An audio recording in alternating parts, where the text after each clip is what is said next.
ফাঁসির আসামিদের সাথে জেল হাজতের ভিতরে রাখার চেষ্টা করেছিল। আপনাদের কাছে আমি চির ঋণী থাকবো যে আমার কৃত ভুলটা আপনারা সংশোধনের ভুলটা পাশে রেখে আমাকে আপনারা সমর্থন জুগিয়েছেন পাশে থেকে। আর আরেকটা বিষয়ে বিশেষ দুঃখ পেয়েছি যে আমাকে নিয়ে বিভিন্ন মহল উদ্দেশ্য প্রণোদিতভাবে বিভিন্ন ট্যাগ লাগানোর চেষ্টা করা হয়েছে। এই জিনিসটা খুবই দুঃখ পেয়েছে এবং এটা অনেকটা আতঙ্ক কাজ করেছে।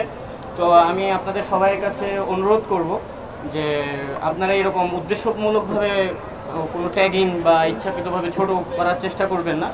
আর আমার প্রতিটি জগন্নাথ বড় ভাই এবং বড় বোনদেরকে এবং ব্যাচমেটদের প্রতি আমি অনেক কৃতজ্ঞ এবং আন্তরিকভাবে তাদেরকে ধন্যবাদ জ্ঞাপন করতে চাই যে আপনারা আমার এই বিপদের সময়টাতে আমার পাশে ছিলেন।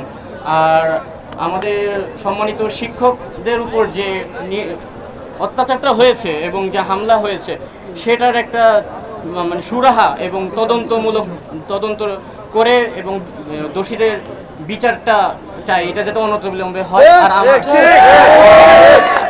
আর আমাদের দাবি দাওয়াগুলো যাতে আমাদের যৌক্তিক দাবিগুলো যাতে মেনে নেওয়া হয়, এটাই আপনাদের কাছে প্রত্যাশা থাকবে। বান্ডেল থাকলে প্রতি সেনমানিতে টাকা বাঁচবে। বিকাশ সেনমানি বান্ডেল কিনে জিতুন প্রতি লেনদেনে। জি, আননোন নাম্বার থেকে যেহেতু থ্রেট পেয়েছি সেটা একরকম কিছুটা আতঙ্কিত আছে যে মবের মাধ্যমে আমার ক্ষতি করার চেষ্টা করা হবে এরকম বলছে। তারপর আমার সমস্যা করবে, বাসা থেকে বের হলে এরকম হবে, আননোন নাম্বার থেকে এসেছিল। বিগত আমি প্রায় 26 ঘন্টা ডিবির কার্যালয়ে ছিলাম, গতকাল বিকাল 4:30 থেকে আজকে প্রায় 6:40 পর্যন্ত। না, ওইরকম কিছু বলে শারীরিকভাবে কোনো নির্যাতন করা হয়নি। আমার বাসা থেকে। আমার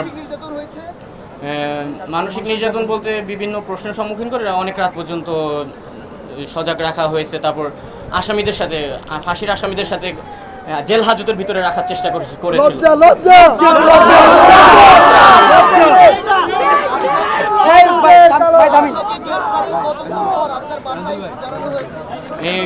আমার বাসায় জানানো হয়েছে মনে হয় আজকে দুপুর 2টার পরে অথবা বিকাল 3টার পরে। এই পুরো সময়টাতে আমি পুরো অজ্ঞাত ছিলাম। না, আমি আগেও কোনো রাজনৈতিক সাথে জড়িত ছিলাম না, এখনও কোনো রাজনৈতিক দলের সাথে এরকম সংশ্লিষ্টতা আমার নাই। এবং আমার মোবাইল, আমার যাবতীয় ডিজিটালে ওনারা চেক করেছে এবং কোনো রাজনৈতিক সম্পৃক্ততা পায়নি।